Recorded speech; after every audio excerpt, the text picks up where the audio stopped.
এই বউ, ঘুম থেকে ওঠো না, সকাল হয়ে গেছে তো। অনেকক্ষণ আগে, বেলা 10টা বেজে গেছে, সবাই কি মনে করবে? আরে জামাই, এমন করো না তো। জীবনে এই প্রথম শান্তি মতো একটা ঘুম দিয়েছি, আর এই ঘুম কি এত তাড়াতাড়ি ভাঙবে নাকি?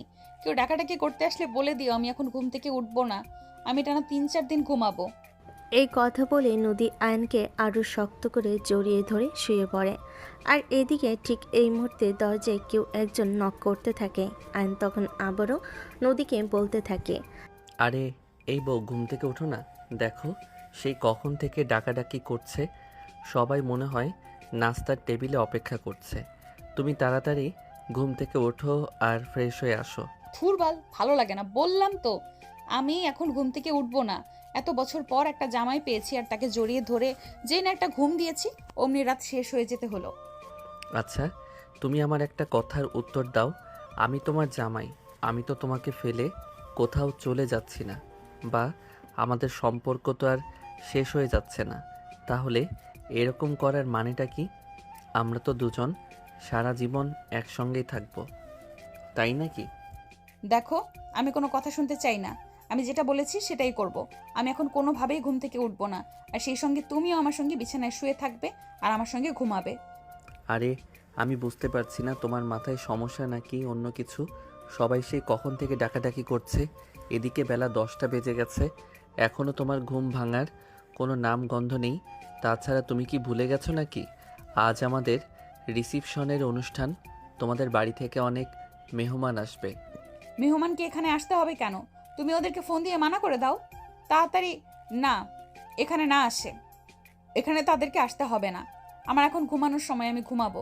আমি 3-4 দিনের মধ্যে ঘুম থেকে উঠবো না।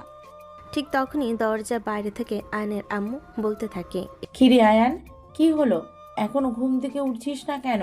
তাড়াতাড়ি ঘুম থেকে উঠ। সবাই নাস্তার টেবিলে তোদের দুজনের জন্য অপেক্ষা করছে। তাছাড়া বেলা তো অনেক হয়ে গেল। একটু পরেই তো আবার তোর শ্বশুর বাড়ি থেকে মেহমান আসা শুরু করে দেবে। আম্মু, তুমি এসব কথা আমাকে কেন বলছো? তোমার বৌমাকে তো আমি কোনোভাবেই বিছানা থেকে উঠাতে পারছি না। সে নাকি এখন ঘুম থেকে উঠবে না, উল্টে আমাকে বলে দিয়েছে আমি যেন ফোন করে ওদেরকে এখানে আসতে মানা করে দেই। তার নাকি এখন ঘুমানোর সময়, সে এখন কোনোভাবেই ঘুম থেকে উঠবে না। আরে, এগুলো কোন ধরনের পাগলামি? তো সেটাই বুঝতে পারছি না। বাড়িতে কত শত মেহমান, সবাই তোদের সঙ্গে একসঙ্গে নাস্তা করবে বলে অপেক্ষা করে আছে। তাড়াতাড়ি ফ্রেশ হয়ে নিচে আয় বলছি। এই বলে আয়নের আম্মু সেখান থেকে চলে গেল। আর এইদিকে আয়ন তখন আবারও নদীকে ঘুম থেকে তোলার জন্য ডাকতে লাগলো। এই বউ, বউ, কি হলো? তাড়াতাড়ি ঘুম থেকে উঠো। তুমি দেখতে পাচ্ছ না সবাই আমাদের জন্য অপেক্ষা করছে? ধুর, ভাল লাগে না। আমাকে একটু শান্তি মতো ঘুমাতেও দিল না। কেন যে বিয়েটা করেছিলাম, এখন তো সেটাই বুঝতে পারছি না। আমিও তো সেটাই বলছি, তুমি কেন আমাকে বিয়েটা করলে? আমি তো বলছিলাম আমাকে বিয়ে করার কোনো প্রয়োজন নেই। তোমার মা বাবা যার সঙ্গে তোমার বিয়ে ঠিক করেছে, তুমি তাকেই বিয়ে করে নাও। কিন্তু তুমি তো আমার কোনো কথা শুনলে না। আমাকে তুমি একরকম ব্ল্যাকমেল করে তারপরেই বিয়ে করেছো। বেশ করেছি, তোকে ব্ল্যাকমেল করে বিয়ে করেছি। তোকে আমি সেই ছোটবেলা থেকে পছন্দ করতাম, তাহলে তোকে বিয়ে করতাম। নয়তো কি পাড়ার ছেলেকে ধরে এনে বিয়ে করতাম নাকি? যা, এখন একটা কাজ কর। আগে ঘুম থেকে উঠে আমার জন্য 1 কাপ চা বানিয়ে নিয়ে আয়। আমার বেডটি খাওয়ার অভ্যাস আছে। আরে, তোমার মাথা খারাপ হয়ে গেছে নাকি? এখন আমি গোসল না করে রুম থেকে বের হব? ড্রয়িং রুমে কত মেহমান, এখন যদি আমি রান্নাঘরে যাই তাহলে সবাই কি মনে করবে? এটা একবার ভেবে দেখেছো? এই হারামজাদা, একদম চটকনা মেরে তোর সব কটা দাঁত ফেলে দিব, বলে দিলাম।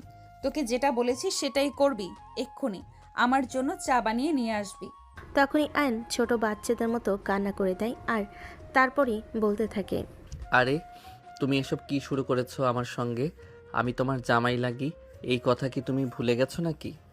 হ্যাঁ, আমি এটা খুব ভালো করেই জানি তুই এখন আমার জামাই লাগবি।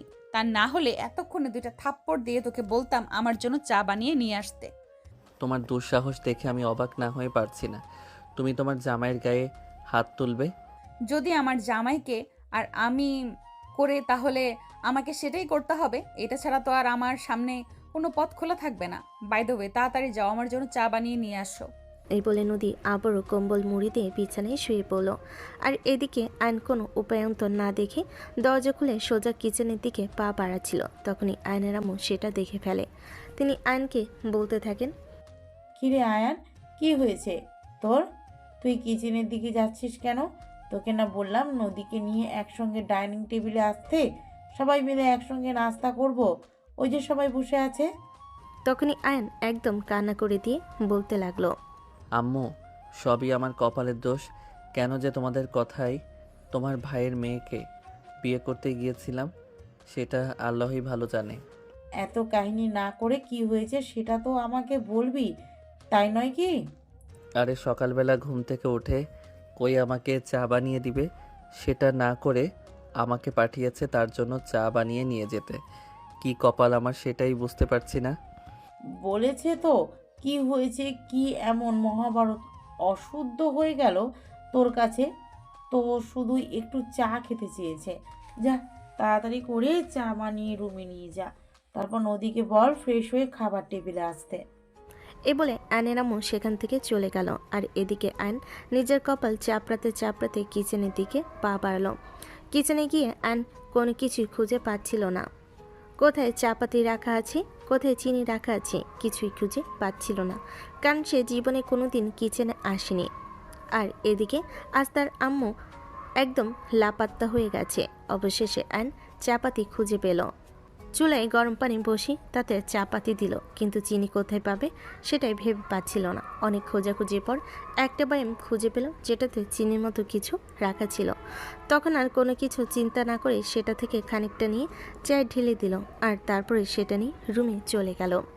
রুমে গিয়ে তারপর সেটা নদীর হাতে তুলে দিল আর বলতে লাগলো, মামার বেটি, এ নেন চা খেয়ে আমাকে উদ্ধার করেন। নদী তখন মুচকি এসে আয়নের হাত থেকে চায়ের কাপটা নিল আর তারপরেই বলতে লাগলো, এটা আদৌ খাওয়া যাবে? আমি তো সেটাই চিন্তা করছি, কারণ আমি যত দূর জানি তুই কখনো রান্নাঘরে যাসনি। তাহলে আজ আমার জন্য চা বানিয়ে নিয়ে আসলি কিভাবে? যেখানে এটা তুমি খুব ভালো করেই জানতে, আমি কোনোদিন রান্নাঘরে যাইনি। রান্না করে কোথায় কি থাকে না থাকে সেই সব কিছু সম্পর্কে আমার বিন্দুমাত্র কোনো আইডিয়া নেই। আর সেখানে তুমি আমাকে পাঠিয়েছো চা বানিয়ে নিয়ে আসার জন্য।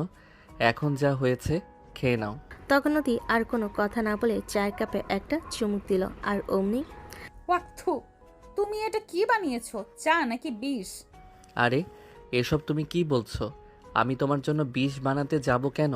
তুমি আমার 10টা না 5টা না একটা মাত্র আদরের লক্ষ্মীমন্তর বউ, তাও আবার আমার মামার বেটি। তোমাকে বিষ দিয়ে মারার মতো সাহস আর সাধ্য কোনোটাই আছে নাকি আমার? ও আচ্ছা, তাই বুঝি। আমাকে বিষ খাইয়ে মেরে ফেলার সাধ্য যদি তোমার কাছে থাকে তাহলে তুই সেটা করতি, তাই না? আস্তাক ফিরুল্লাহ, আস্তাক ফিরুল্লাহ। এসব তুমি কি বলছো? তোমাকে আমি কেন মারবো? তোমার কি মাথা খারাপ হয়ে গেছে নাকি? আমি তো সেটাই বুঝতে পারছি না। হ্যাঁ, এতক্ষণ ধরে আমিও মনে মনে এটাই ভাবছিলাম, আমার কি সত্যি সত্যি মাথা খারাপ হয়ে গেল নাকি। কিন্তু এখন দেখতে পাচ্ছি আমি সম্পূর্ণ ভুল। মাথা তোর খারাপ হয়ে গেছে, কারণ তুই চায়ে চিনির বদলে নুন দিয়েছিস। এটা শুনে আর নিজের জিভে কামড় দিল আর তারপরে নদীকে বলতে লাগলো, I am so sorry dear, আমি বুঝতে পারিনি। তুমি তো জানো আমি কখনো রান্না করে চাইনি, রান্নাঘরে কোথায় কি থাকে না থাকে সেই সব আর কিছুই জানি না। আমি তো দেখলাম চিনির মতোই দেখতে ছিল, তাই তো খানিকটা দিয়েছিলাম। আরে হাদারাম, তুই রান্নাঘরে কোনোদিন যাসনি সেটা না হয় মানলাম, কিন্তু তাই বলে কোনটা চিনি আর কোনটা লবণ সেটা বুঝতে পারবি না নাকি? I am so sorry. যাই হোক, এখন বিছানা থেকে নেমে ফ্রেশ হয়ে আসো। আম্মু সে কখন থেকে আমাদেরকে ডাকছে নাস্তা টেবিলে যাওয়ার জন্য। সবাই আমাদের জন্য অপেক্ষা করছে। আমি ফ্রেশ হতে গেলাম, তুমি তোমার জামা কাপড় নিয়ে চলে এসো। এই বলে আন টাওয়াল নিয়ে ওয়াশরুমে ঢুকে গেল। আর কিছুক্ষণ পরেই নদী বিছানা থেকে নেমে ব্রাশ করতে করতে ওয়াশরুমে ঢুকে যায়। তখনই নিজের কাপড় চেঞ্জ করছিল। তখনই নদী ওয়াশরুমে ঢুকে পেছন থেকে আয়নের কোমরে একটা চিমটি কাটে। তখনই আয়ন আহ বলে একটা চিৎকার দিয়ে ওঠে। আহ, এটা তুমি কি করলে? তুই আমাকে তোর বডিটা দেখাচ্ছিস, তাই তোর বডিটা একটু চেক করে দেখে নিলাম খাঁটি নাকি ভেজাল আছে। তাই বলে তুমি আমাকে এভাবে চিমটি দিবে? আমার কোমরটা তো একদম ছিলে গেল, মনে হয় রক্ত বের হয়ে গেছে। তখনই নদী একটা ধমক দিয়ে বলতে থাকে, একদম ন্যাকামি করবি না, চুপচাপ এক্ষুনি ওয়াশরুম থেকে বের হও, আমি ফ্রেশ হব। অ্যান্ড তখন আর কোনো কথা না বলে তাড়াতাড়ি করে ওয়াশরুম থেকে বের হয়ে গেল, কারণ সে খুব ভালো করে জানে সে ওয়াশরুমে যতক্ষণ দেরি করবে অ্যান্ড তার থেকে আরও 3 গুণ বেশি দেরি করবে, তাই তাড়াতাড়ি এখান থেকে বের হয়ে চলে যাওয়াটাই বুদ্ধিমানের কাজ। অ্যান্ড রুমে এসে জামা কাপড় পরে নেয়, আর এদিকে ততক্ষণে নদীও ফ্রেশ হয়ে রুমে চলে আসে, আর তারপর দুজনে নাস্তা টেবিলে চলে যায়। নাস্তা শেষ হতে আয়নের আম্মু নদীকে বলতে লাগলো, নদী কিছুক্ষণ পরেই মেহমানরা আসতে শুরু করবে। আমার খাটের ওপর কিছু জুয়েলারি রাখা আছে, ওগুলো ডেলিভারি হতে একটু দেরি হয়ে গেছিল, তাই বিয়েতে দেওয়া হয়নি। রিসেপশনের অনুষ্ঠানের জন্যই বানানো হয়েছে। তুমি গহনাগুলো নিজের রুমে নিয়ে যেও আর তাড়াতাড়ি করে রেডি হয়ে নিও। আচ্ছা ফুপি, ঠিক আছে, আমি রেডি হয়ে নিব। নদীর মুখে ফুপি ডাকটা শুনে উপস্থিত সবাই অবাক হয়ে গেল, আর তখনই আয়নের আম্মু নদীকে উদ্দেশ্য করে বলতে লাগলো, আরে মেয়ে বলে কি আমি তোর শাশুড়ি হই? আমাকে বা আম্মু বলে ডাকবে।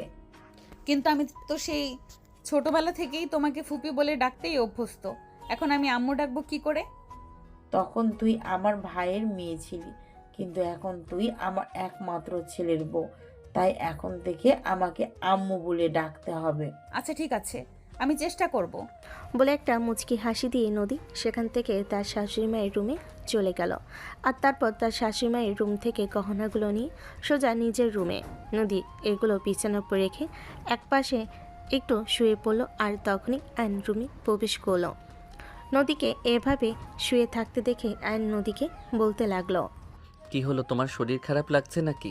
আরে না, সবে মাত্র নতুন নতুন বিয়ে করেছি, একদিন মাত্র জামাইয়ের আদর পেলাম, এখন কি শরীর খারাপ থাকতে পারে নাকি? আমি তো এখন একদম চাঙ্গা আছি, তবে খাওয়া দাওয়া করে এসেছি তো শরীরটা একটু ক্লান্ত লাগছে। ও আচ্ছা, তাই বুঝি। বিয়ে করলে সবার শরীর আর মন চাঙ্গা থাকে? হ্যাঁ, কেন সেটা তুই জানিস না নাকি? বিয়ে করলে নতুন নতুন জামাইয়ের আদর পাওয়া যায়, ভালোবাসা পাওয়া যায়, আর সব মিলিয়ে সময় খুব ভালো কাটে, আর সেই জন্য শরীর আর মন দুটোই একদম চাঙ্গা থাকে। না মানে আসলে আমি তো আর আগে বিয়ে করিনি, তাই তো এসব ব্যাপারে আমার কোনো এক্সপিরিয়েন্স নেই। বাই দ্য ওয়ে, আম্মু আমাকে বলল আমি যেন তোমাকে বলে দেই তাড়াতাড়ি করে রেডি হয়ে নিতে। তোমার তো আবার রেডি হতে মিনিমাম 3-4 ঘন্টা সময় লাগে। আমার 3-4টা ঘন্টা সময় লাগে নাকি? 20-30 মিনিট, সেটা নিয়ে তোকে কোনো চিন্তা করতে হবে না। তুই তো নিজের চরকাতে আগে আরও একটা কাজ কর, আমার জন্য 1 বক্স আইসক্রিম নিয়ে আয়, কাল থেকে আমার আইসক্রিম খাওয়া হয় না। আরে এটা বিয়ে বাড়ি, আর আজ আমাদের রিসেপশনের অনুষ্ঠান। এখন যাব আমি বাইরে তোমার জন্য আইসক্রিম নিয়ে আসতে। হ্যাঁ যাবি তো, কি হয়েছে? এখনই যা, আমার জন্য তাড়াতাড়ি আইসক্রিম নিয়ে আয়। অ্যানের এদিকে তখন একদম কান্না করে দিতে ইচ্ছে করছে, সে কোনোভাবে আর নিজেকে সামাল দিতে পারছে না, তাই সে নদীকে বলতে লাগলো, আচ্ছা, এগুলো তুমি কোন ধরনের অত্যাচার আমার উপর শুরু করেছো? আমি তো সেটাই বুঝতে পারছি না। আমার উপর এইভাবে অত্যাচার করার কারণটা কি? আরে হারামজাদা, তোকে আমি অত্যাচার কেন করব? আমি তোর বউ না? আর বউয়ের আবদার মেটাতে পারবি না তাহলে তুই কেমন স্বামী? আমি মাপ চাই, তোমার এরকম স্বামী হওয়ার কোনো ইচ্ছে আমার নেই। তুমি আমাকে ক্ষমা করতে পারো, তবে আমি এসব কিছু করতে পারবো না। আমি এখন বাইরে যেতে পারবো না, কারণ আইসক্রিমের দোকান আমার বাসা থেকে প্রায় 15 মিনিটের রাস্তা। এই দুপুরের রোদে আমি সেখানে যেতে পারবো না। দেখ, একটাও বেশি কথা বললে কিন্তু ঠাস করে তোর মাথাটা বাড়ি দিয়ে ফাটিয়ে ফেলবো বলে দিলাম। এক্ষুনি চুপচাপ যা, আমার জন্য আইসক্রিম নিয়ে তবে এই বাসায় আসবি। এই বলেই আয়নকে রুম থেকে বের করে দেয়। আয়ন তখন আর কোনো কিছু না বলে বাধ্য হয়ে বাসার বাহিরে যাওয়ার জন্য রওনা দিল, আর ঠিক ওই মুহূর্তে তার ছোট বোন রুম থেকে বের হয়ে তাকে বলতে থাকে, এই ভাইয়া, তুই কোথাও যাচ্ছিস নাকি? হ্যাঁ, আমার কাফনের কাপড় আনতে যাচ্ছি। তোর লাগবে নাকি? কিছু লাগবে? আরে ভাইয়া, তুই আমার সঙ্গে এভাবে কেন কথা বলছিস? আমি আবার তোকে কি করলাম? দেখ, এমনিতেই আমার মাথা মেজাজ খারাপ আছে, আমার সঙ্গে কথা বলিস না। আরে তোর এত মেজাজ খারাপ, তাতে আমার কি যায় আসে? আমার চকলেট খেতে ইচ্ছা করছে, আমাকে একটু চকলেট এনে দে। আমি পারবো না তোকে চকলেট এনে দিতে। তোর যদি চকলেট খাওয়ার ইচ্ছা থাকে তাহলে তুই নিজে গিয়ে নিয়ে আয়, আমাকে এসব কথা বলবি না। দেখ ভাইয়া, একদম মেজাজ খারাপ করিস না। এই ভর দুপুরবেলা আমি কেন বাইরে যাব? তুই তো বাইরে যাচ্ছিস, আমার জন্য নিয়ে আসবি। আর তাছাড়া আমি তোর বোন হই, এটা তোর দায়িত্ব। তোর দায়িত্বের গুষ্টি কিলাই। তুই শর্ত আমার চোখের সামনে থেকে। আমার তোদের সঙ্গে কথা বলতে ইচ্ছা করছে না। সব কটা আমাকে ভাগে পেয়ে বসেছিস, তাই না? ভাইয়া আমি বুঝতে পারছি না তুই কেন এমন করছিস। আমি তোর বোন হই, বোনের সঙ্গে কেউ এমন খারাপ আচরণ করে নাকি? তোরা সবাই মিলে আমার সঙ্গে যেটা করেছিস, তারপর আর তোদের সঙ্গে ভালো আচরণ করার কোনো ওয়ে আছে নাকি? ভাইয়া তুই এখানে আমাকে কেন দোষ দিচ্ছিস? আমি জানি তুই নদিয়াপুর ব্যাপারে কথা বলছিস, কিন্তু সে এখন তোর বিয়ে করা বউ, আর নিজের বউকে নিয়ে কখনো বাজে মন্তব্য করতে হয় না। আর একটা কথা সব সময় মাথায় রাখিস, তোর বউকে যদি তুই সম্মান না দিস, তাহলে কিন্তু কেউ তোর বউকে সম্মান দিতে আসবে না। তোর সম্মানের খেতায় আগুন। যেই মানুষটা আমার জীবনটাকে একদম তেজপাতা বানিয়ে ছেড়ে দিচ্ছে, তাকে আবার কিসের সম্মান? আমার কাছে কোনো সম্মান টম্মান হবে না। তুই এখন আমার চোখের সামনে থেকে সর, আর আমার সঙ্গে একদম কথা বলবি না বলে দিলাম। আমার এই সব কিছু আর সহ্য হচ্ছে না। এ বলে অ্যান ড্রয়িং রুম থেকে বের হয়ে আসলো গেটের কাছে। এসে দেখতে পেল সিকিউরিটি নাক ডেকে ঘুমাচ্ছে। তার রাগ যেন আরও বেশি বেড়ে গেল। সে চিৎকার দিয়ে সিকিউরিটিকে বলতে লাগলো, কি ব্যাপার সিকিউরিটি কাকা, আপনি এখানে নাক ডেকে ঘুমাচ্ছেন কেন? আপনাকে এখানে ঘুমানোর জন্য রাখা হয়েছে নাকি? না মানে আসলে বাবা শরীরটা একটু খারাপ লাগছে, প্রচণ্ড মাথা ব্যথা করছে, তাই তো আমি এখানে একটু বিশ্রাম নিচ্ছিলাম। হ্যাঁ, সেটা তো আমি দেখতেই পাচ্ছি। আপনি এখানে বিশ্রাম নেওয়ার নাম করে নাক ডেকে ঘুমাচ্ছেন। এমনিতে তো সারাদিন কোনো কাজ করেন না, এখানেই বসে থাকেন। আর এখন কি না আপনার বসে থাকতেও ক্লান্তি লাগে, তাই না? না মানে আসলে বাবা তুমি তো জানোই এই কয়দিন ধরে কাজের চাপ একটু বেশি, এমনিতে তো সেরকম কোনো কাজ থাকে না, সেটা আমিও খুব ভালো করে জানি। তার শরীরটা একটু ক্লান্ত লাগছে, তাছাড়া মাথাটাও ব্যথা করছে, সেজন্য জিমাতে জিমাতে কখন যে ঘুমিয়ে পড়েছি খেয়াল নাই। আচ্ছা ঠিক আছে, বাদ দিন সেসব কথা। এখন আমি আপনাকে যেটা বলছি সেটা মনোযোগ দিয়ে শুনুন। আপনি এখন বাইরে যাবেন আর তারপর এক বক্স কোন আইসক্রিম নিয়ে আসবেন। এই বলে অ্যান একটা 500 টাকার নোট দারোয়ানের হাতে গুজে দিয়ে দারোয়ানকে আইসক্রিম আনতে পাঠিয়ে দিল। আর সে গেটের সামনে দাঁড়িয়ে অপেক্ষা করতে লাগলো। ওই মুহূর্তেই একটা গাড়ি তাদের বাড়ির সামনে এসে দাঁড়ালো। আর তারপর গাড়ি থেকে একটা মেয়ে নেমে আসে অ্যানকে বলতে লাগলো, এই যে দারোয়ান মামা, এটা কি আশরাফ চৌধুরীর বাসা? দারোয়ান এই শব্দটা শুনেই আয়নের মেজাজ 360 ডিগ্রি অ্যাঙ্গেলে গরম হয়ে গেল। সে জোরে চিৎকার দিয়ে বলতে লাগলো, এই মেয়ে, কি সমস্যা আপনার? আর আমাকে দেখে আপনার কোন অ্যাঙ্গেলে দারোয়ান বলে মনে হচ্ছে? দারোয়ানকে দারোয়ান বলবো না তো সাহেব বলবো নাকি? এই তো আপনি দারোয়ানের লাঠি হাতে নিয়ে এখানে দাঁড়িয়ে আছেন। আপনাকে দেখতে তো একদম দারোয়ানের মতোই লাগছে, তাই জিজ্ঞেস করা। দেখুন, একদম ফালতু কথা বলবেন না। আমি আয়ান, আর আশরাফ সাহেব আমার বাবা। আই এম সো সরি, আসলে আমি আপনাকে চিনতে পারিনি, কারণ আপনার সঙ্গে তো এর আগে আমার কখনো দেখা হয়নি। তাই আমি রীতা, আপনার বাবার পার্সোনাল অ্যাসিস্ট্যান্ট। আপনার বিয়েতেই মনে হয় আমাদেরকে ইনভাইট করা হয়েছে, তাই না? হ্যাঁ, একদমই তাই। কিন্তু আপনি এত আগেভাগে চলে এসেছেন কেন? আপনাদের বাড়িতে কি সকালের খাবার রান্না করা হয়নি নাকি? রীতা তখন অনেকটা লজ্জা পেয়ে গেল আর বলতে লাগলো, না মানে আসলে আপনার বাবা আমাকে ফোন দিয়ে বললেন আমি যেন একটু আগে আগেই চলে আসি। ওনার কি যেন কাজ আছে, সেটা আমাকে করতে হবে। আর অফিসের কিছু ফাইল আছে, দুপুরের মধ্যেই সাবমিট করতে হবে। সেগুলোতে আপনার বাবা সাইন লাগবে। তাহলে এখানে দাঁড়িয়ে আছেন কেন? নাকি আমার মতো হ্যান্ডসাম ছেলে দেখে আমার সঙ্গে লাইন মারতে ইচ্ছে করছে? আরে স্যার, এসব আপনি কি বলছেন? আপনি আমাদের বসের ছেলে, ভবিষ্যৎ বস। তার উপর আবার আপনার বিয়ে হয়ে গেছে। আমি কেন আপনার সঙ্গে লাইন মারতে যাব? সব কিছু যখন জানেন, তখন এখানে দাঁড়িয়ে থেকে ফালতু টাইম ওয়েস্ট না করে আমার চোখের সামনে থেকে সরে যান। এমনিতেই মেজাজ খারাপ আছে, এমন কিছু করবেন না যাতে সবটা আপনার উপর ঢেলে দেয়। আয়নের কথা শুনেই রীতা খুব ভালোভাবে বুঝতে পারল আয়ন প্রচণ্ড পরিমাণে রেগে আছে। তাই রীতা তার সঙ্গে আর কোনো কথা না বলে বাড়ির ভিতর ঢুকে গেল। বাড়ির ভিতরে প্রবেশ করে রীতা আশরাফ সাহেবের রুমটা কোন দিকে সেটা কাজের মেয়েটার থেকে জিজ্ঞাসা করে তারপরেই সুজার রুমের ভিতর চলে যায়। দরজায় দাঁড়িয়ে নক করে। আসসালামু আলাইকুম স্যার, আমি রীতা। আমি ভিতরে আসতে পারি? হ্যাঁ রিতা, ভিতরে এসো। আমি তোমার জন্য অপেক্ষা করছিলাম। বাড়িতে আজ অনেক কাজ পড়ে আছে, কিন্তু অফিসের কাজের কথা তো ভুলে গেলে চলবে না। তাই অফিসের কাজ শেষ করে তারপরেই বাড়ির কাজে হাত দেব। হ্যাঁ স্যার, সেজন্যই তো আমি তাড়াতাড়ি চলে আসলাম। আপনি ফাইলে সাইন করে দিলেই আমি সেগুলো সাবমিট করব। আর তারপর তো আপনার ছেলের বিয়ের দাওয়াত খেতে আসবো। হ্যাঁ দাও, তাড়াতাড়ি আমি সাইন করে দিই। আর হ্যাঁ, তোমাকে তো বলছিলাম আমার কেবিনে 3 নম্বর ড্রয়ারে দেখবে আরও কিছু ফাইল আছে, সেগুলোতে আমি সাইন করে রেখেছি, সেগুলোও সাবমিট করে দিও। আর হ্যাঁ, তুমি কিন্তু ওদের সঙ্গে ভালোভাবে কথা বলবে, বুঝতে পারছো তো? আজ আমি অফিসে নেই, চাইলেও যেতে পারো না, কারণ আমার ছেলের বিয়ে। আমি যদি বাড়িতে না থাকি তাহলে সব কিছু গোলমাল হয়ে যাবে। আচ্ছা স্যার, ঠিক আছে, আপনি কোনো চিন্তা করবেন না, আমি সব কিছু ঠিকঠাক মতোই সামলে নিব।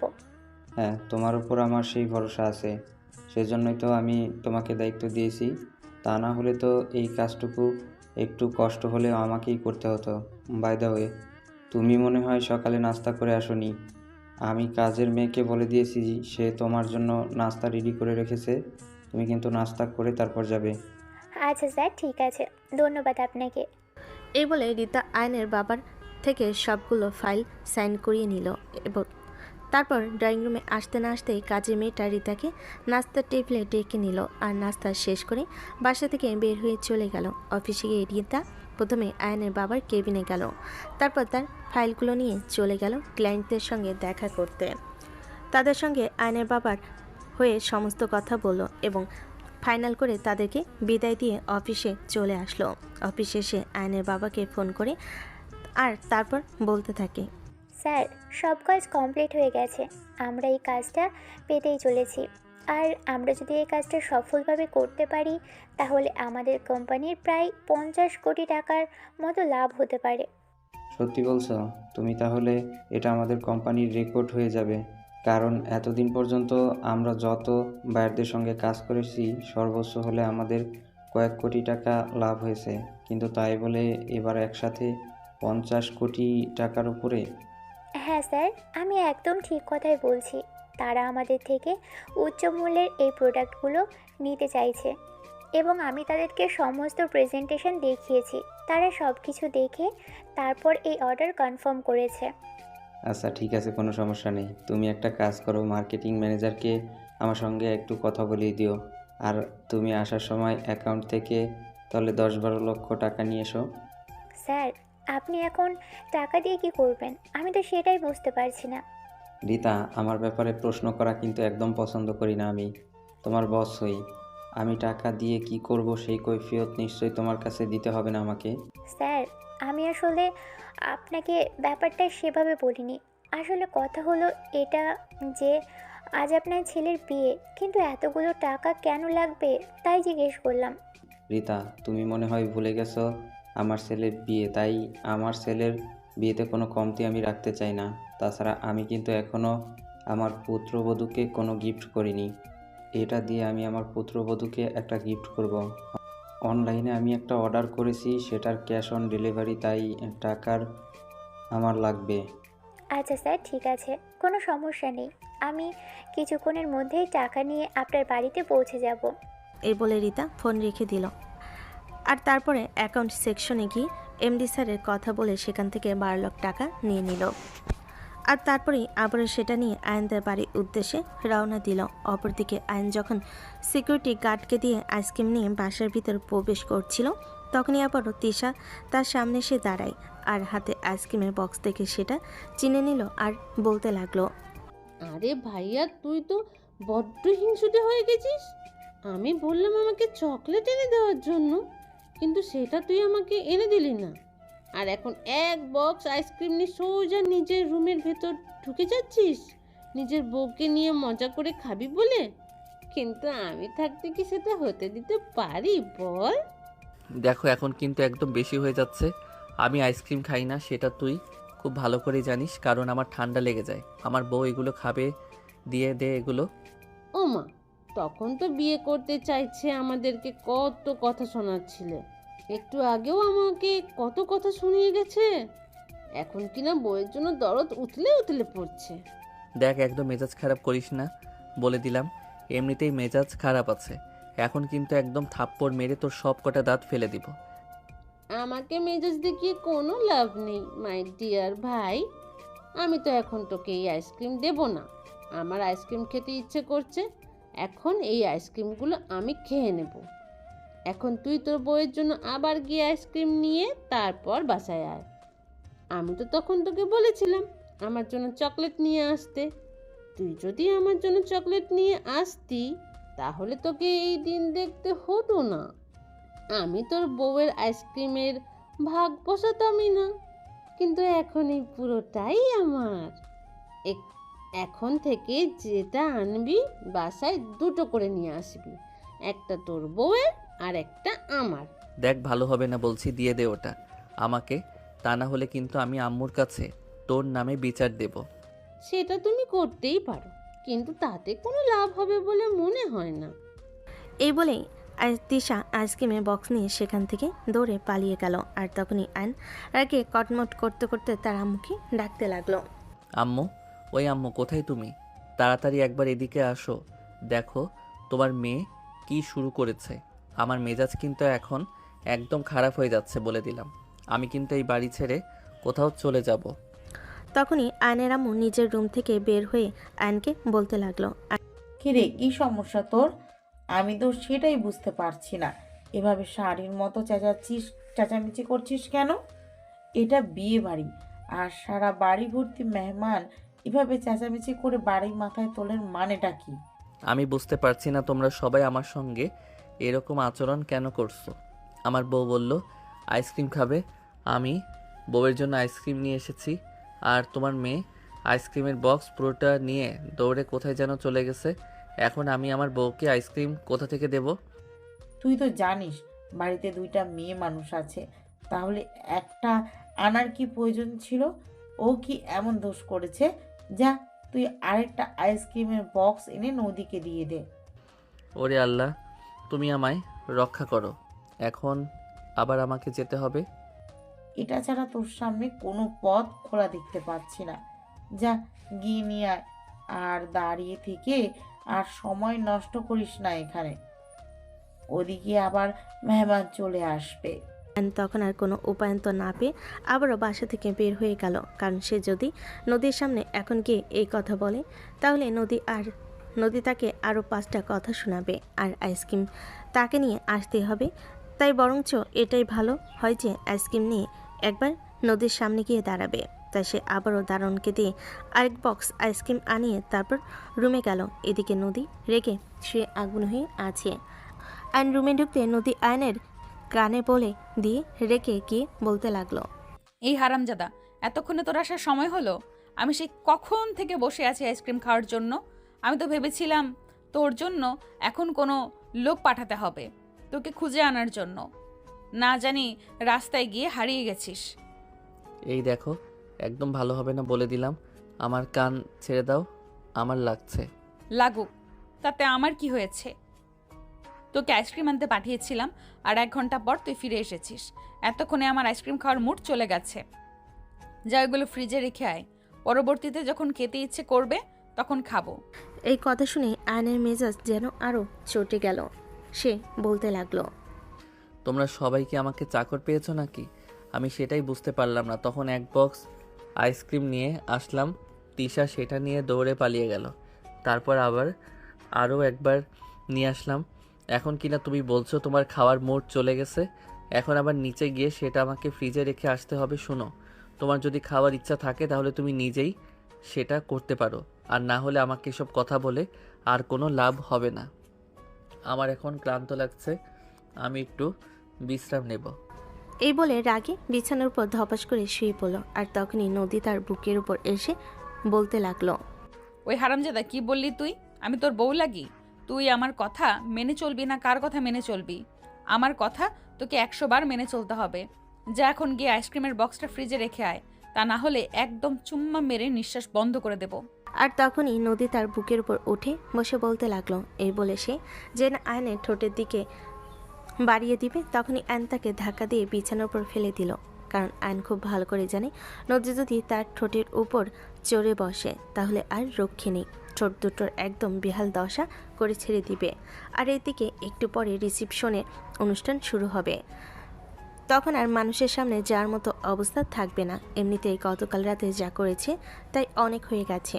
অ্যান্ড আইসক্রিমের বক্সটা নিয়ে আবারও উঠে চলে আসে, আর তখনই তার আম্মু তাকে দেখে বলতে থাকে, কি রে, কি হলো? তুই আবার আইসক্রিমের বক্স নিয়ে এখানে কেন এসেছিস?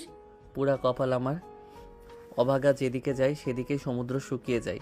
একটা কথা আছে জানো না, আমার কাছেও ঠিক সেরকম তাই হচ্ছে। দেখ বাবা, এভাবে বলিস না। নদীর মতো শিক্ষিত, সুন্দরী, স্মার্ট, চাকরিজীবী একটা মেয়ে তোর বউ হয়ে এসেছে।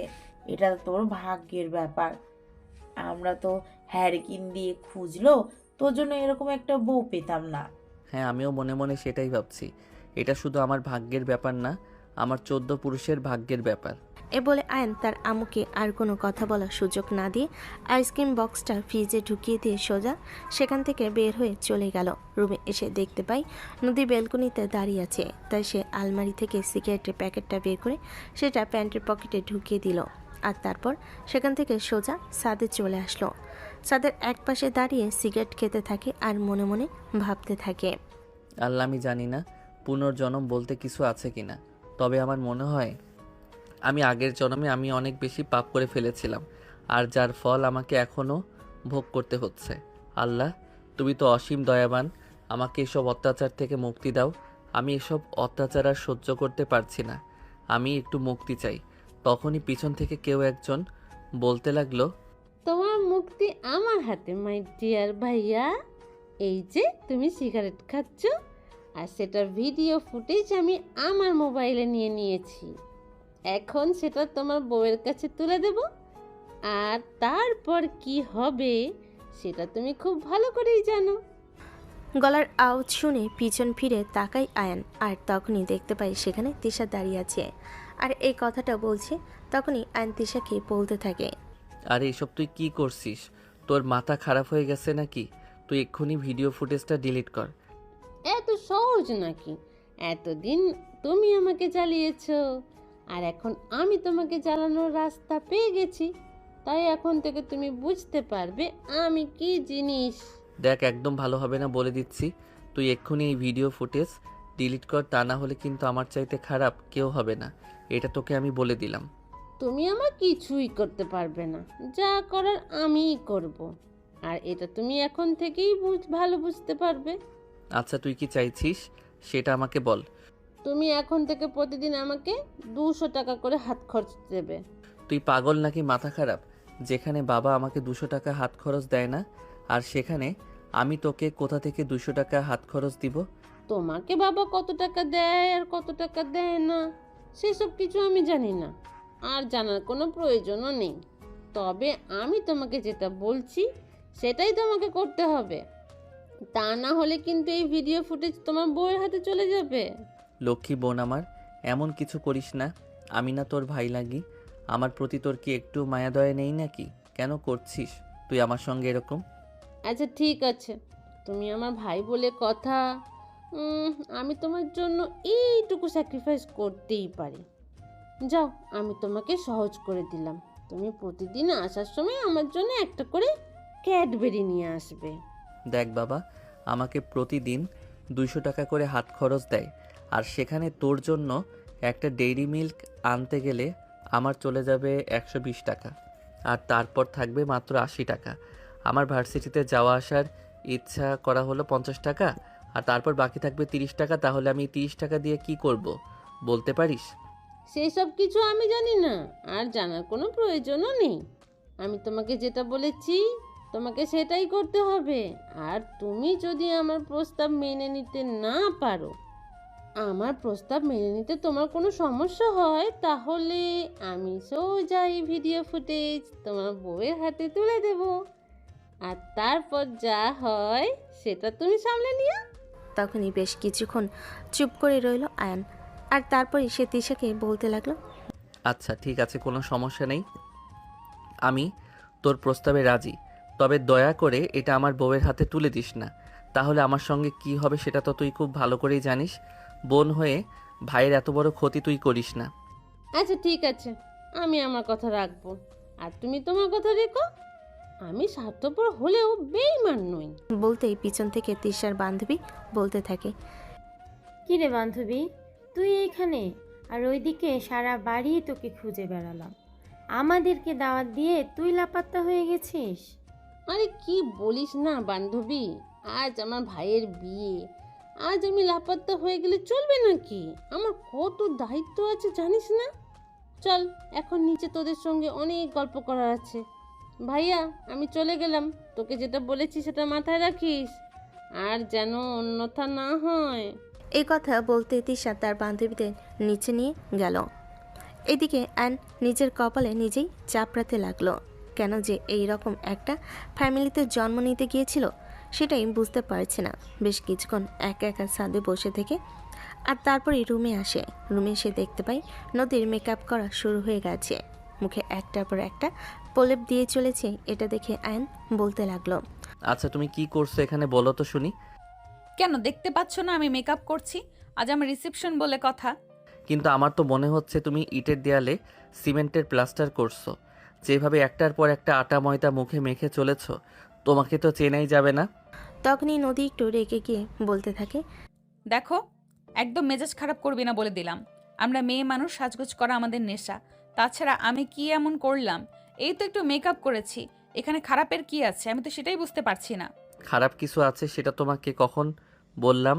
আমি তো শুধু তোমাকে এটা বললাম যে তুমি যেভাবে মেকআপ করছো মনে হচ্ছে সিমেন্টের প্রলেপ দেওয়া আছে ইটের দেয়ালে। দেখো, মেজাজ খারাপ করো না বলে দিলাম।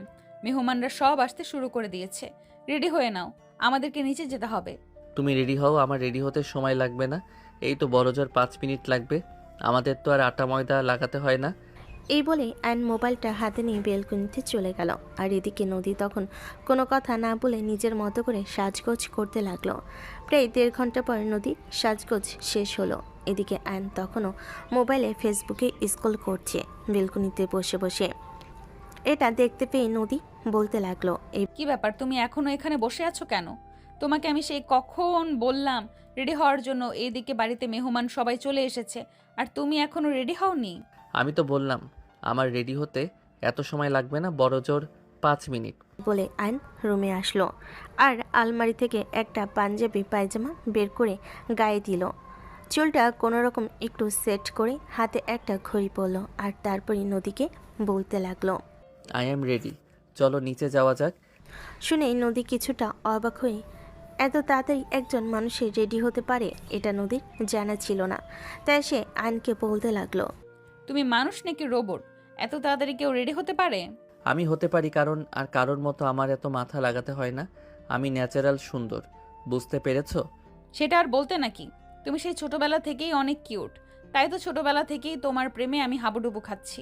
এই বলে নদী আয়নের গাল ধরে একটু টেনে আর তারপর বলতে থাকে, এই যে শোনো, তোমাকে একটু সতর্ক করে দিয়েছি। আজ বিয়েবাড়ির অনুষ্ঠানে কিন্তু অনেক মেয়ে মানুষ আসবে। তুমি কিন্তু কারোর দিকে তাকাবে না, তা না হলে কিন্তু আমার চাইতে খারাপ কেউ হবে না। এটা শুনে রেগে যায় আয়ন আর তারপরে সে নদীকে বলতে থাকে, তোমার কি মনে হয় আমার চরিত্রে সমস্যা আছে? আরে বাবা, সেটা তোমাকে আমি কখন বললাম? তুমি দেখতে মাশাল্লাহ যথেষ্ট হ্যান্ডসাম। তোমাকে দেখলে যে কোনো মেয়েই প্রেমের প্রস্তাব দিতে পারে। তাই আগে থেকেই তোমাকে সতর্ক করে রাখলাম। তোমার ঘরে কিন্তু একটা বউ আছে, এটা কখনো ভুলে যাবে না। এই বলে নদী আয়নের হাত ধরে রুম থেকে বের হয় আর সিঁড়ির দিয়ে নামছিল। তখনই দেখতে পাই নদীদের বাড়ি থেকে মেহমানরা সবাই চলে এসেছে। নদী আর আয়ন উপরে একসঙ্গে সিঁড়ি দিয়ে নামছে। এটা দেখে নদীর বাবা বলে ওঠেন, মাশাল্লাহ, আমার মেয়ের পছন্দ তো খারাপ নয়, দুজনকে খুব ভালো মানিয়েছে। আল্লাহ তাদের দুজনকে দীর্ঘদিন হাত দিক আর খুব ভালো রাখুক। এটা শুনে আয়ন ফিসফিস করে বলতে থাকে, এত দীর্ঘ হায়াত কামনা করার কি আছে? জুটিয়েছে তো দজ্জাল একটা মেয়ে। এর হাত থেকে যত তাড়াতাড়ি আমি মুক্তি পেতে পারি ততটাই মঙ্গল। কথাটাই একটু শুনে ফেলে নদী আর তখনই সে আয়নকে বলতে থাকে, এই তুমি বিড়বিড় করে কি বলছো? একটু স্পষ্ট করে বলো তো আমি শুনি। কই না তো, আমি কিছু বলিনি। আমি তো শুধু এটাই বলছিলাম যে তোমার মতো বউ পাওয়া ভাগ্যের ব্যাপার। শিক্ষিত সুন্দরী স্মার্ট এমন বউ পেতে হলে 7 জনমের ভাগ্য লাগে, তাও আবার সিনিয়র। হ্যাঁ, তুমি একদম ঠিক কথাই বলেছো। আমিও মনে মনে সেরকমটাই ভাবছিলাম। আচ্ছা ঠিক আছে, এখন চলো স্টেজে যাওয়া যাক। এই বলে আয়ন নদীকে নিয়ে স্টেজে এসে বসলো। আর এদিকে একে একে সব মেহমানরা আসতে লাগলো আর তাদের হাতে গিফট তুলে দিতে লাগলো। নদী তো প্রচণ্ড খুশি গিফট পেয়ে। আসলে মেয়েরা গিফট পেতে খুব ভালোবাসে। অপরদিকে আয়ন মুখ গোমরা করে বসে আছে, তার মুখে কোনো হাসি নেই। এদিকে তখনই তার বাবার অ্যাসিস্ট্যান্ট রিতা গিফট হাতে নিয়ে স্টেজে ওঠে আর সেটা নদীর হাতে তুলে দেয়। আয়নকে মুখ গোমরা করে বসে থাকতে দেখে রিতা বলতে থাকে, কি ব্যাপার ছোট স্যার, আপনার বউ এরকম গোমরা কেন? এত সুন্দরী একটা বউ পেয়েছেন, চাকরিজীবী, তার উপর আবার আপনার সিনিয়র। আপনার তো অনেক খুশি থাকার কথা, কিন্তু এভাবে মুখ গোমরা করে বসে থাকার কারণটা কি? রিতার এরকম খোঁচা মারা কথা শুনে আয়ন কিছুটা রেগে গেল আর বলতে লাগলো, এই যে মিস, আপনি এখানে বিয়ের দাওয়াত খেতে এসেছেন, সো খাওয়া দাওয়া করে চুপচাপ এখান থেকে চলে যান। আমার সঙ্গে কোনো কথা বলতে আসবেন না। তাছাড়া আমার সঙ্গে আপনার কোনো কথা থাকতে পারে না। আপনি আমার বাবার অ্যাসিস্ট্যান্ট, সেই পর্যন্তই আপনার সঙ্গে সম্পর্ক বিদ্যমান। আপনার সঙ্গে আমার পারিবারিক কোনো সম্পর্ক নেই, তাই আমার সঙ্গে আপনার কোনো কথা থাকতে পারে না। আরে মিস্টার, আপনি এভাবে রেগে যাচ্ছেন কেন? নতুন বউয়ের সামনে এভাবে রাগারাগি করতে হয় না। আপনার বউটা কি সুন্দর, দেখতেই তো চোখ জুড়িয়ে যায়। হ্যাঁ, আমি জানি আমার বউ কতটা সুন্দরী, ময়দা সুন্দরী, বুঝতে পেরেছেন? এখন দয়া করে এখান থেকে বিদায় হন। আমি কারোর সঙ্গে কথা বলতে চাই না, আপনার সঙ্গে তো একদমই নয়। রিতা তখন আয়নের সঙ্গে আর কোনো কথা না বলে সে চুপচাপ সেখান থেকে চলে গেল। আর ঠিক ওই মুহূর্তেই নদী আয়নকে বলতে লাগলো, এটা কোন ধরনের ব্যবহার? আমি তো সেটাই বুঝতে পারলাম না। তুমি এই মেয়েটার সঙ্গে এত বাজে আচরণ কেন করেছো? দেখো, তুমি এটা খুব ভালো করেই জানো যে মেয়ে মানুষের সঙ্গে এত কথা বলতে আমার একদম ভালো লাগে না। আর গায়ে পড়া মেয়ে মানুষ আমার একদমই পছন্দ নয়। ওই মেয়েটা আমার সঙ্গে কিভাবে গায়ে পড়ে কথা বলতে চায়, তাই আমি ওর সঙ্গে এরকম করেছি। তাছাড়া এখানে আমার কি দোষ? তুমি তো নিজেই বলেছো আমি যেন মেয়ে মানুষের সঙ্গে এত আগলা পিরিত না দেখাই। হ্যাঁ, সেটা ঠিক, কিন্তু সে তোমার বাবার অ্যাসিস্ট্যান্ট। তার সঙ্গে এরকম আচরণ করা কিন্তু একদম ঠিক হয়নি। তার একটা খামখেয়ালির জন্য কিন্তু তোমাদের কোটি টাকার লোকসান হয়ে যেতে পারে। এটা তোমার মাথায় রাখা উচিত ছিল। যা ইচ্ছে তাই হোক, তাতে আমার কিছুই যায় আসে না। আর বাবার ব্যবসা, এটা তো আমার নিজের সম্পত্তি নয় যে আমাকে সব কিছু দেখতে হবে। মানে তোমার কি মাথা খারাপ নাকি? তোমার বাবার সম্পত্তি মানে তো তোমারই। আপাতত এই প্রসঙ্গটা বাদ দেওয়া যায় না। এখানে একটা বিয়ের অনুষ্ঠান চলছে, এখানে এসব কথা না বলাই ভালো। তখন নদী আর এ ব্যাপারে কোনো কথা না বলে এদিকে দেখতে দেখতে বিয়ের অনুষ্ঠান শেষ হলো। নদীদের বাড়ি থেকে আসা সমস্ত মেহমান বিদায় নিতে শুরু করেছিল। তখন নদীর পাপা নদী আর আয়নের সঙ্গে দেখা করতে আসে। তিনি আয়নের হাত ধরে বলতে থাকেন, দেখো আয়ান, আমি খুব ভালো করে জানি এই বিয়েতে তোমার কোনো সম্মতি ছিল না।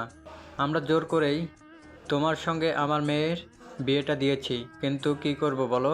আমার মেয়েটা তোমাকে প্রচণ্ড পরিমাণে ভালোবাসে। সে তো তোমাকে ছাড়া অন্য কাউকে বিয়ে করতে রাজি হচ্ছিল না। তাই তো আমরা সবাই মিলে বাধ্য হয়ে জোর করে তোমাকে বিয়ের পিঁড়িতে বসিয়ে দিলাম।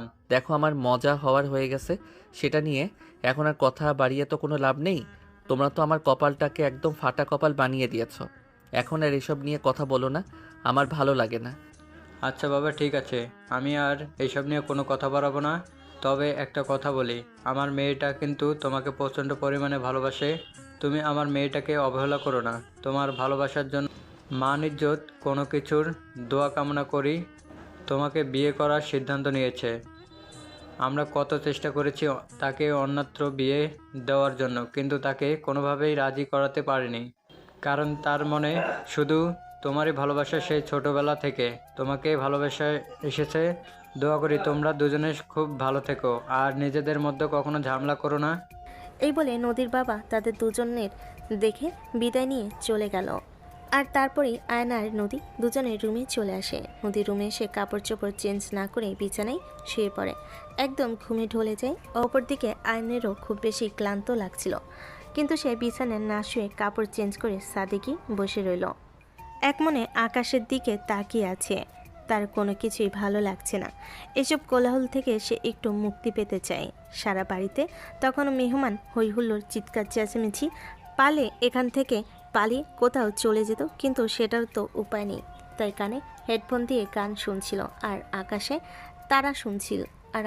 তারা গুনছিল। কখন যে রাত 11টা বেজে গেল সেটা তার একদমই খেয়াল নেই। তখনই হঠাৎ কেউ একজন ছাদে পিছন থেকে বলতে লাগলো, কি ব্যাপার? রাত 11টা বাজে, তুমি এখনো এখানে বসে বসে কি করছো? আয়ন কিছুটা চমকে গেল আর তখনই পিছন ফিরে তাকিয়ে দেখল নদী তার পিছনে দাঁড়িয়ে আছে। সে উঠে দাঁড়ালো আর নদীর দিকে তাকিয়ে বলতে লাগলো, কি করব? এই তো ভালো লাগছিল না, আকাশ দেখছিলাম আর গান শুনছিলাম। তাই বলে এত রাত পর্যন্ত একা একা বসে বসে, তাছাড়া এত রাত হয়ে গেছে, তুমি আমাকে একবার ডাকোনি কেন? আমি রুমে গিয়ে দেখতে পেলাম তুমি ঘুমিয়ে গেছো, আর ঘুমন্ত মানুষকে বিরক্ত করাটা তো ঠিক নয়, সেজন্য আর তোমাকে ডেকে ঘুম ভাঙালাম না। বাই দ্য ওয়ে, রাতের খাবার খেয়েছো? আরে আমি তো ঘুম থেকে উঠলাম মাত্র, হাত মুখ ধুয়ে তোমাকে খুঁজতে লাগলাম, সারা বাড়িতে কোথাও খুঁজে পেলাম না, তাই মনে মনে ভাবলাম তুমি হয়তো ছাদে আছো, তাই তো তোমাকে খুঁজতে খুঁজতে এ পর্যন্ত চলে এলাম। চলো বাসায়। এই বলে নদী আয়নের হাত টানতে টানতে বাড়ির ভিতর নিয়ে আসলো আর তারপর সেখান থেকে সোজা খাবার টেবিলে। নদী খাবার টেবিলে এসে দেখে খাবার টেবিলে কোনো খাবার নেই। এটা দেখে সে কিচেনের দিকে পা বাড়ালো আর তখনই আয়ন বলতে লাগলো, ওদিকে গিয়ে কোনো লাভ নেই, কারণ রাত 10টার পরেই বাড়িতে রাতের খাবার পাওয়া যায় না।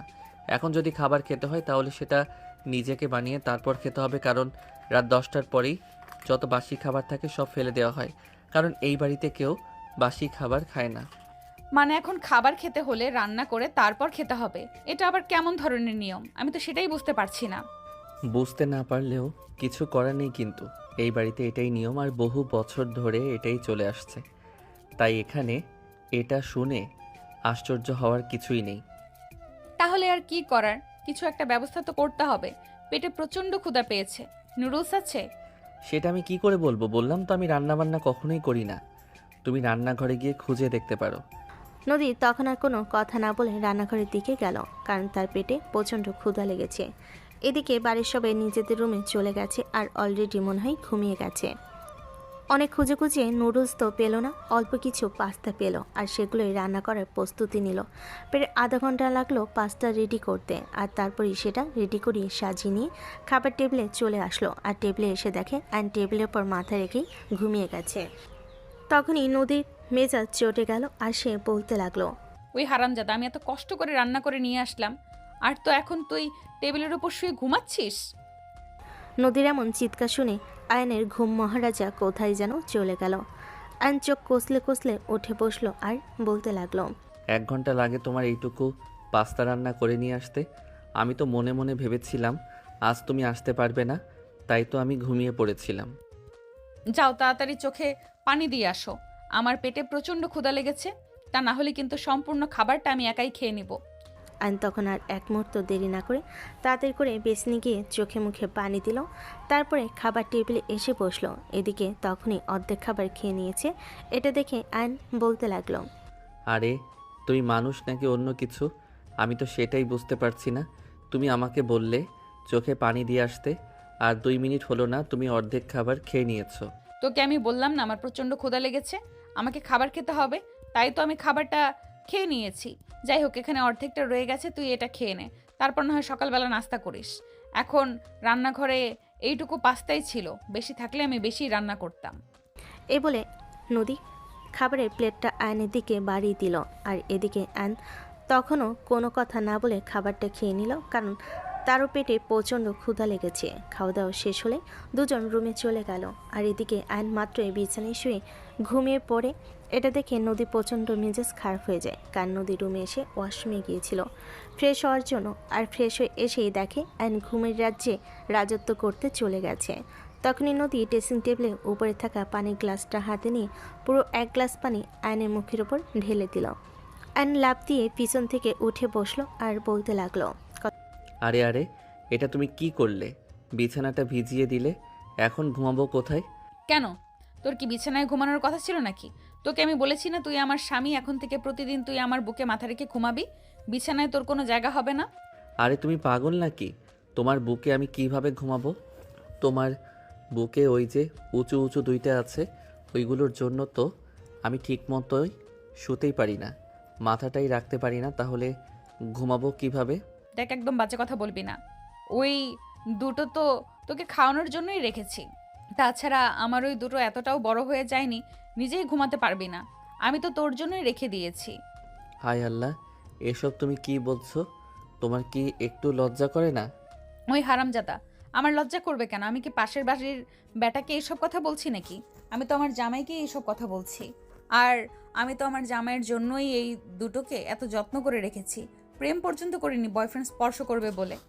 সেটা না হয় ভালো করেছো, কিন্তু তাই বলে আমি ওসব করতে পারবো না, আর তোমার ওখানে আমি ঘুমাতে পারবো না।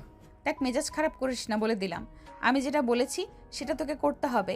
এছাড়া তোর হাতে অন্য কোনো উপায় খোলা নেই। প্লিজ আপু, এমন করো না। কথাটা শুনতে নদীর মেজাজ 360 ডিগ্রি অ্যাঙ্গেলে গরম হয়ে গেল আর সে বলতে লাগলো, একদম থাপ্পড় দিয়ে তোর 36টা দাঁত ফেলে দিব। আমি তোর আপু লাগি?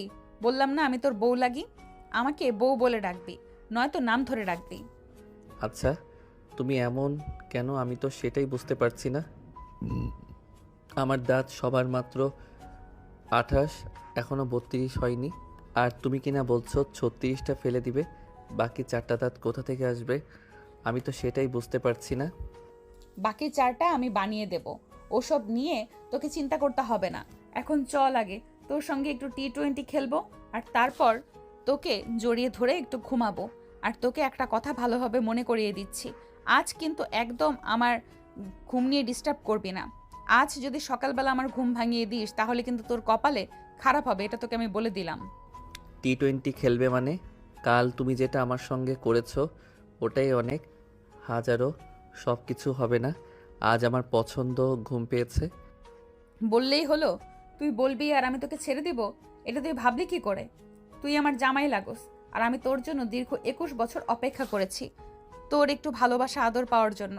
আর এখন তোকে কাছে পেয়ে আমি সেই সব কিছু ছিনিয়ে নেব?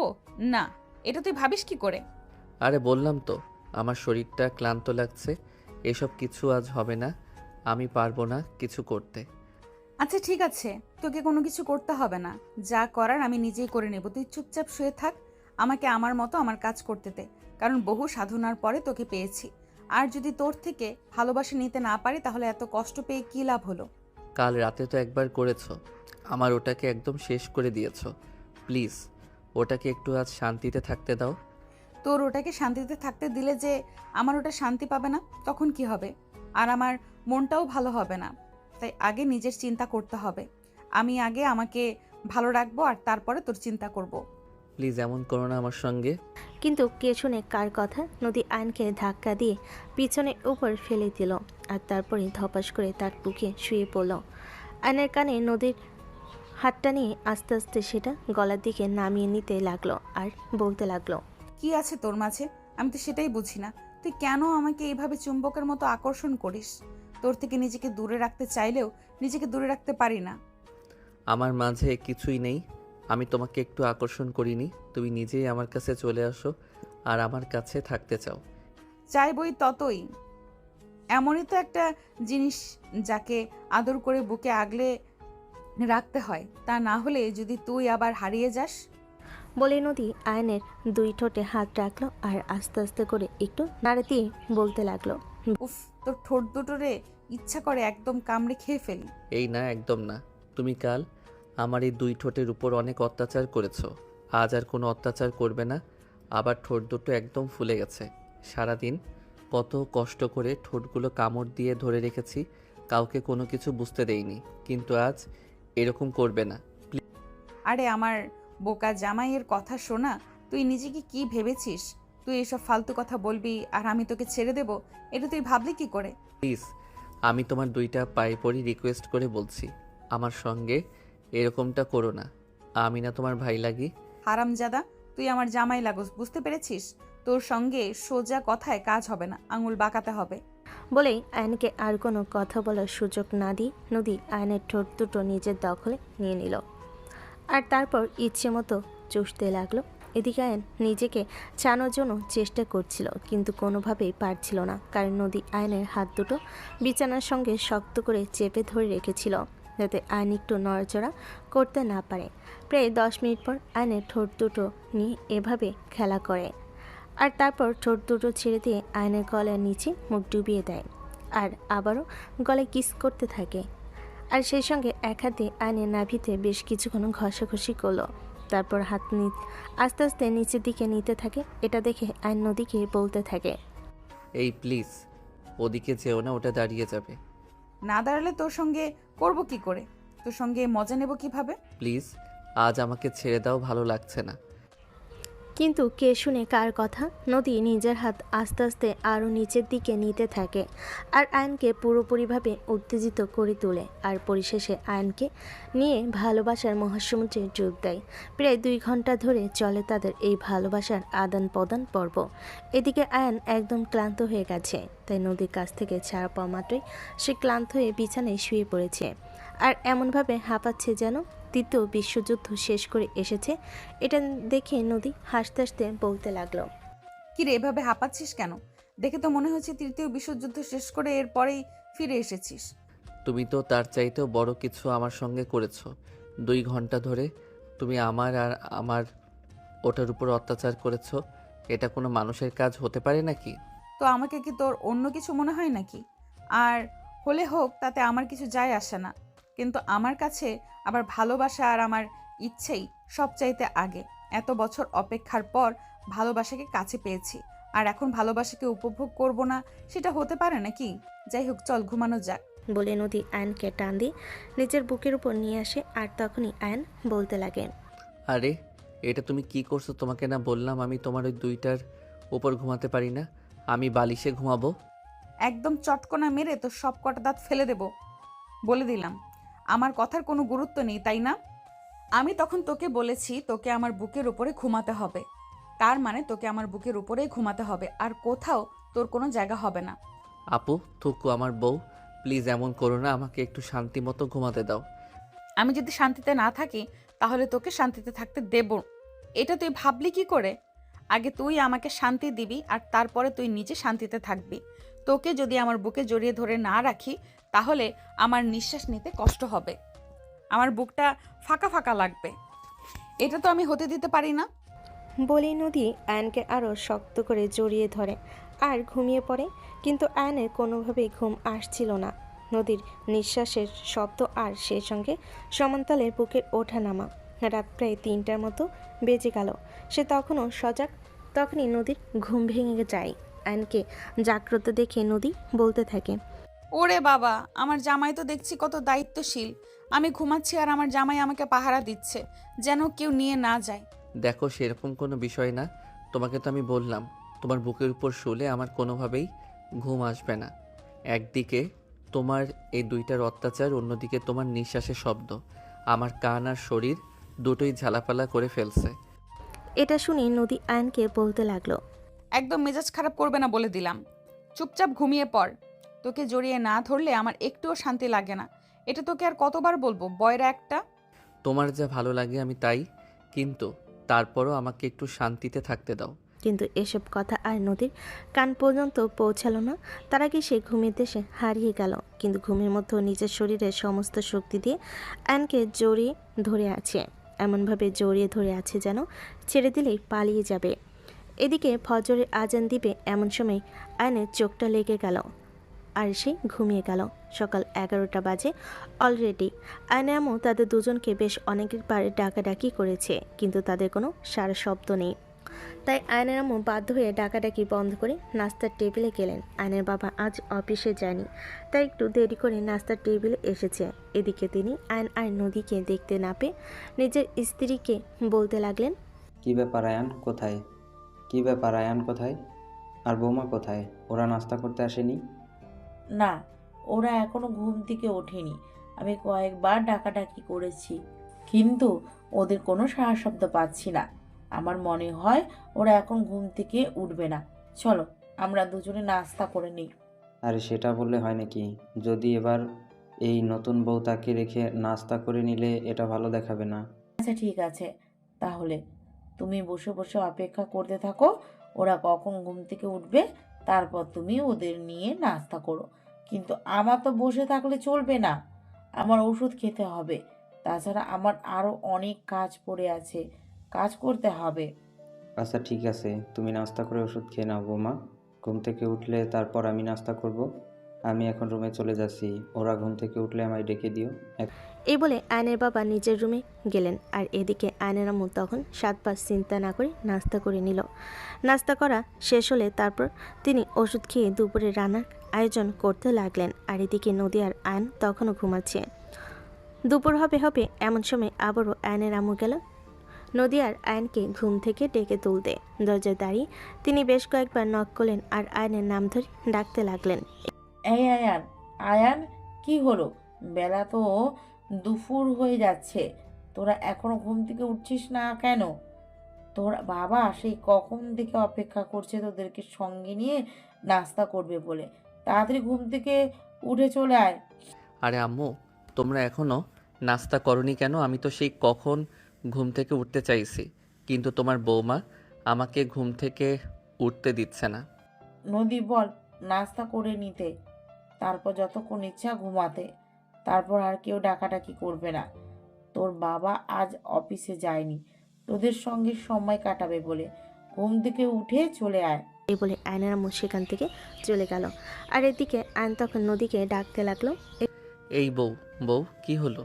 তুমি এখনও ঘুম থেকে উঠছো না কেন?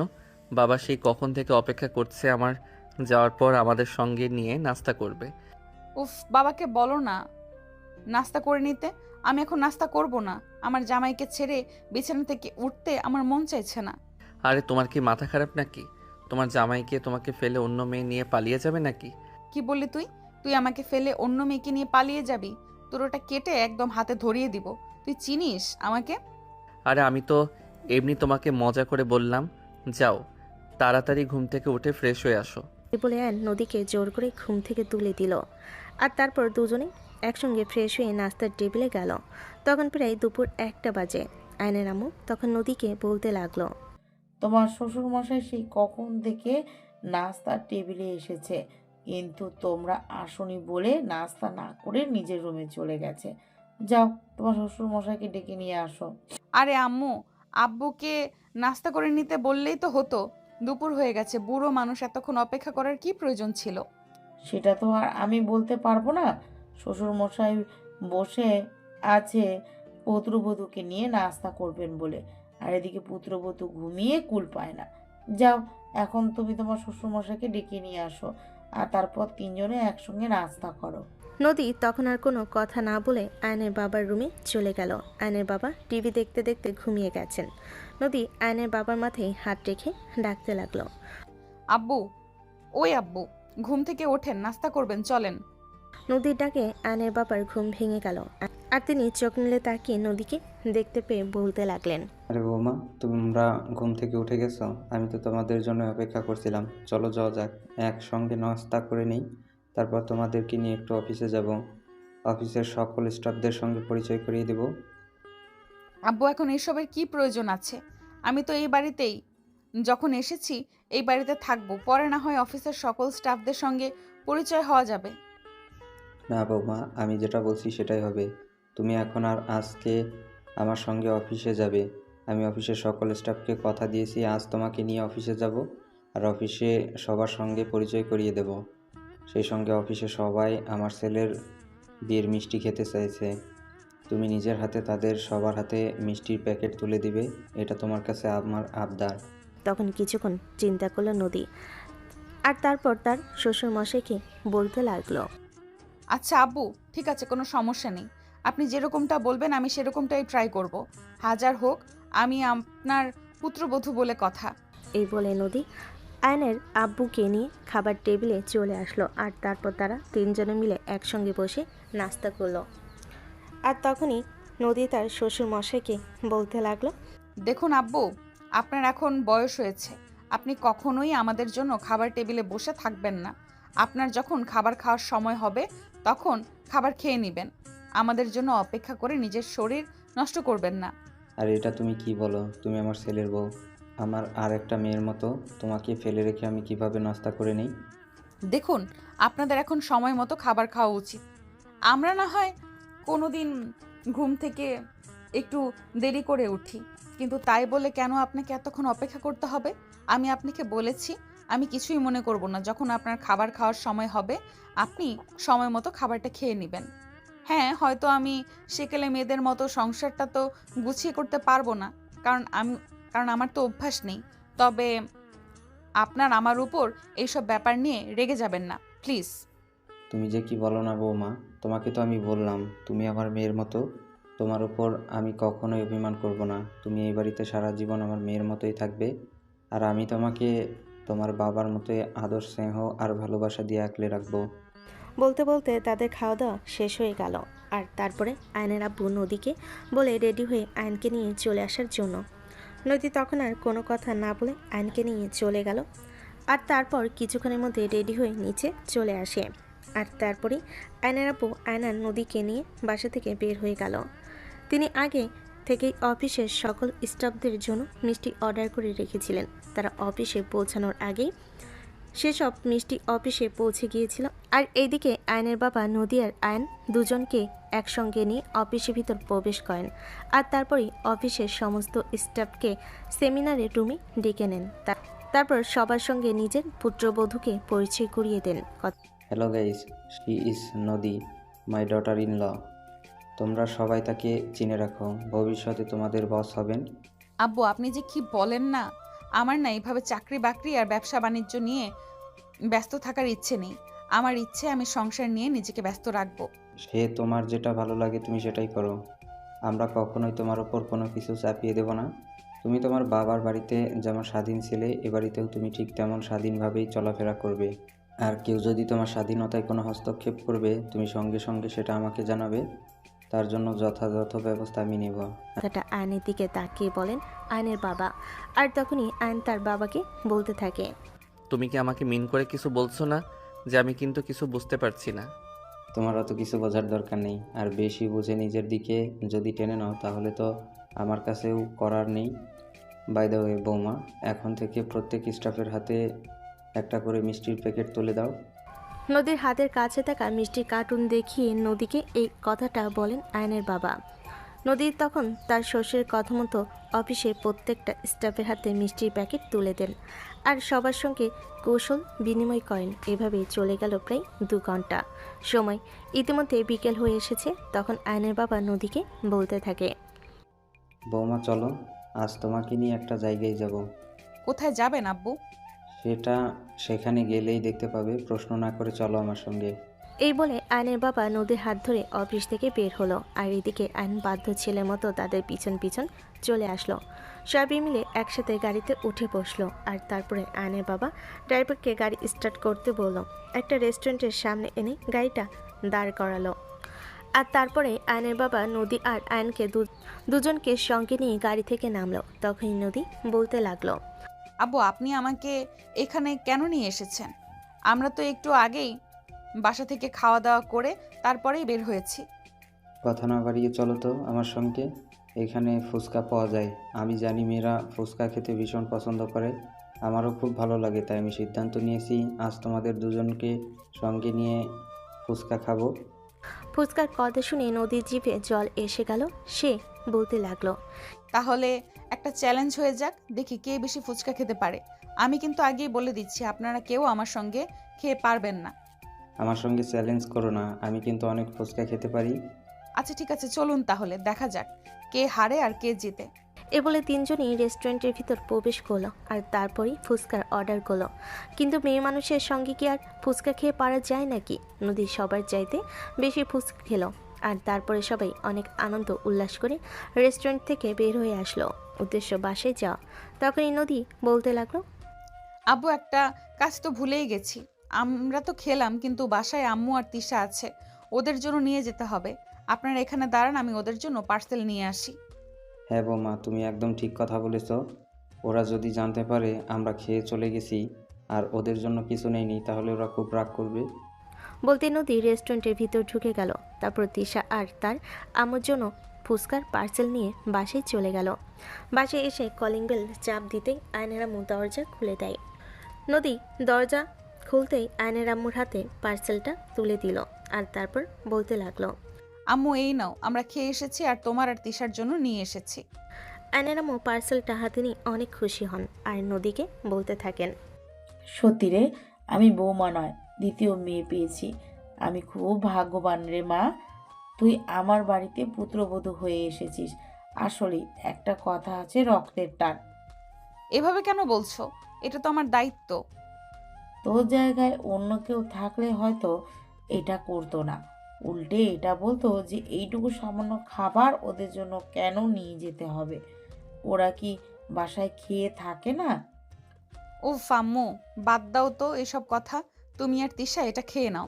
আয়নের আম্মু তখন নদীকে নিজের বুকের সঙ্গে জড়িয়ে নিয়ে বলতে থাকে, সত্যি রে মা, তুই আমার ছেলের জীবনে এসে কোনো ভুল করিসনি। তুই আমার ছেলের জীবনটা আলোয় আলোয় আলোকিত করে দিস। খুব ভালো থাকবি তোরা দুজন। তোমরা শুধু আমাদের জন্য দোয়া করো, দেখো আমরা দুজনে অনেক ভালো থাকবো। হ্যাঁ রে, তোদের দুজনের জন্য অনেক অনেক দোয়া রইল। খুব ভালো থাকবি তোরা দুইজন। আমাদের দোয়া সবসময় তোদের দুজনের মাথার উপর থাকবে। যা এখন রুমে গিয়ে বিশ্রাম কর। আর তারপর আয়ান আর নদী নিজেদের রুমের দিকে পা বাড়ালো আর স্বস্তির এক নিঃশ্বাস ফেলতে লাগলো। সুপ্রিয় ভিউয়ার্স, আজকের গল্পটা এ পর্যন্তই ছিল। গল্পটা আপনাদের কাছে কেমন লেগেছে ছোট একটা কমেন্টে জানাবেন। ভালো লাগলে লাইক, কমেন্ট অ্যান্ড শেয়ার করে পাশেই থাকবেন। আল্লাহ হাফেজ।